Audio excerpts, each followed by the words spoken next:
Alright, ladies and gentlemen, well, the Solo Leveling Arise Championship Tournament in KR has officially ended, and we got some code. The first one is Start SLC Season 1, so S1.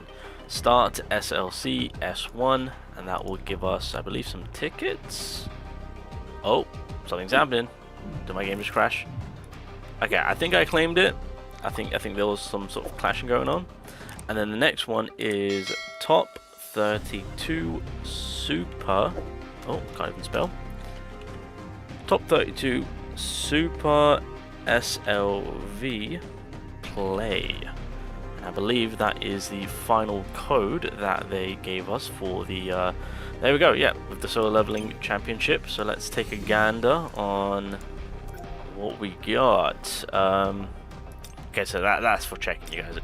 10 tickets and god damn. Yep, volume 2, lovely. Volume 2, beautiful. Right, well, there we have it. That was pretty stacked to have. Actually pretty clutch to get for the upcoming update. So 1000 essence, 5 chest ruins, and a whole multi for the custom draw. Hey, we'll take it. We'll take it. That is right. There was a full-on live tournament. Lucky for the people that attended, because of course, if they pre-registered their tickets and whatnot, I did a whole video on it. You know, SLA on the KR side of things are getting treated a little bit more nicely. You know, I'm just putting it out there. But everyone in there who attended is getting 10k freaking essence. 10 freaking k. Oh my goodness. Lucky son of a guns. And we got a measly 1k. I really thought they were going to give us 2,500. At least a multi's worth. But 1,000 with a 10 ticket custom draw. So yeah, that's kind of what we're working away with, of course. But this concept is pretty cool. Pretty cool. I don't think we'll see this on a global point of view, unfortunately. Although there's something more they could do, like an alternative way of going about doing this. So basically, what this tournament is, it's just Battlefield of Time on the main screen. That's it, right? It's a game mode that's already in place in game, but they're just doing a full-on tournament for it, and you know, making it into a whole championship tournament, which is cool, which is fantastic for the game, you know. And one thing which I will say, which I enjoyed watching this, was seeing some of the team comp. Or the build comp, sorry. Seeing some of the build comp that people were running, because you know the whole idea is to defeat the boss, right, as quick as possible. And some of the weapons choices and combinations, I was questioning it in a bad way and in a good way. You know, you kind of learn through some of the strategic plays that these players are using, of course. So I think that's kind of like the biggest dub that I would suggest you guys to do, is just have a look, see some of the runs, see some of the builds, not the builds, but like, well, it's technically the hunters that people are taking, the weapons that they're using, and just kind of, yeah, because again, the bosses that they're fighting against are going to be reused for us when it comes to, you know, season 5, 6, 7 for the Battlefield of Time. So, oh, I should also mention this. So within the tournament, they had a thing where you were able to ban weapons. So this was extremely tough, because it's like some of the weapons that we would use that can absolutely obliterate the boss itself. As you guys can see, we're being picked up and banned. So obviously the plum sword, I'm not too sure. Oh wait, I see why they banned the light weapons. Okay, that makes sense.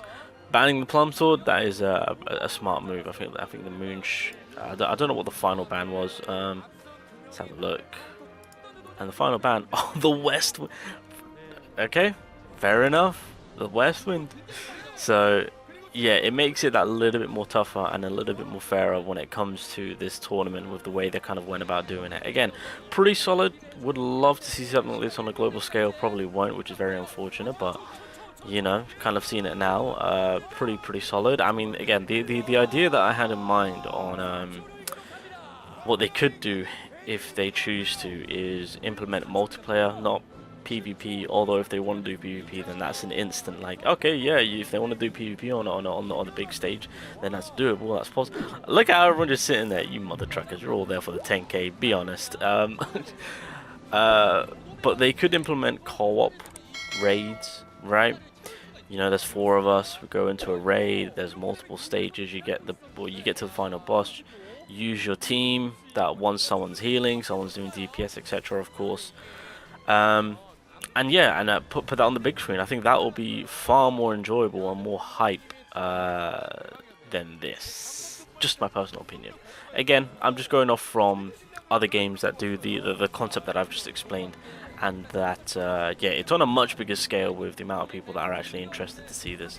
And again, you know, with the Igris fight, which we just had on Battlefield of Time, going off by watching some of these runs, it's giving me ideas on what I could run, and some of these times that they get in is actually pretty decent, to be fair. Obviously, they're not on their accounts. I'm pretty sure I'm saying I think they just get default accounts given by the devs for the tournament's sake, of course. But yeah, just kind of seeing some of the ways that they're kind of going about fighting Igris, especially when some of the best weapons that are more used for this fight are banned, you know. And like the times that they get in, I'm not gonna lie, low-key kind of better than most that are using like the better weapons, aka like the spears and the plum sword and whatnot. So 114 on the clock, if this person isn't going to beat the previous time, which is unfortunate. And I'm pretty sure the person who previously got 104 had the Vulcan's Rage. What the freak? Well, then again, the Vulcan's Rage was probably used for the A3 being the buff, so makes sense. And there we have it, 129. The Vulcan's Rage managed to get 104. What the frick is going on?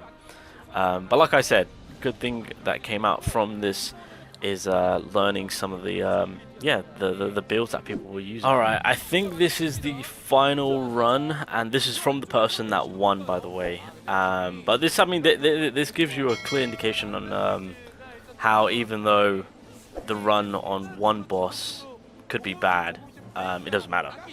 It really doesn't matter. As long as you perform well in most of the bosses. I mean, I'll show you guys the scorecard at the end of it all, of course. But yeah, one thing which I will mention, bro, some of these KR players are ruthless. They were calling out these KR players at the tournament, being like, the truth is revealed. Scammers, being like, you know, they're trash, basically. Like, oh, you know, when they're at home on their account, they're beating it under 1 minute, but now that they're on the main screen, 140, what? And I'm just like, hold on a minute. First things first, let's just get it straight. They're not using the weapons that we're using that completely obliterates and give us the required buffs to actually clean house, you know. It's a whole different ball game, you know. But yeah, I thought that was fairly interesting to see. Now, the one thing which I didn't see for the most part is not many people use their ultimate, because of course at the very beginning there is that time penalty, as I like to say, because of the ultimate build up. And now, are we gonna see it? Because 127 is on the board, and I believe he activated it at 120. Yeah, no, this ain't gonna work. Too much longer of a time penalty. This is probably gonna go over 127. Yeah, 130. Okay, but it's not the end of the world.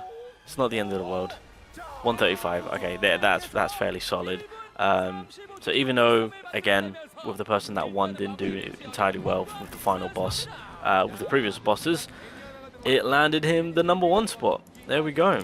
So yeah, people were they were trash. Like, bro, I don't know who you are, but like, people were trash talking Killer heavy. Like, oh, the fraud has been exposed because he hit for 146 in the first boss and then 140 on the Serbian. Like, god damn. But as you guys can see, 135 was the previous time for the Serbi that he had. But with the other fights, as you guys can see, 104, 108, but he got outbeat by the 105 on the second place. But that doesn't matter because the second and third boss, he made up for it. So there you go. And then close call there for them, 534, and then 607 on that one. And yeah, that was pretty much it. They did 4 bosses. They got their times in, and people that attended got their 10k, and that was it. Wasn't too bad, you know. It was a decent watch. You know, it was fairly interesting to see with weapons being banned, so that they have to change up their ways of fighting this boss, of course. So that was pretty interesting. So yeah, no, overall I enjoyed it. I just hope that with the next tournament, well, one thing, I hope that Global gets this, which chances are very, very low, which is very, very unfortunate, but it's the truth. But I do hope that in the future, because of course co-op or multiplayer is being looked into, that they consider doing at the very least multiplayer raids.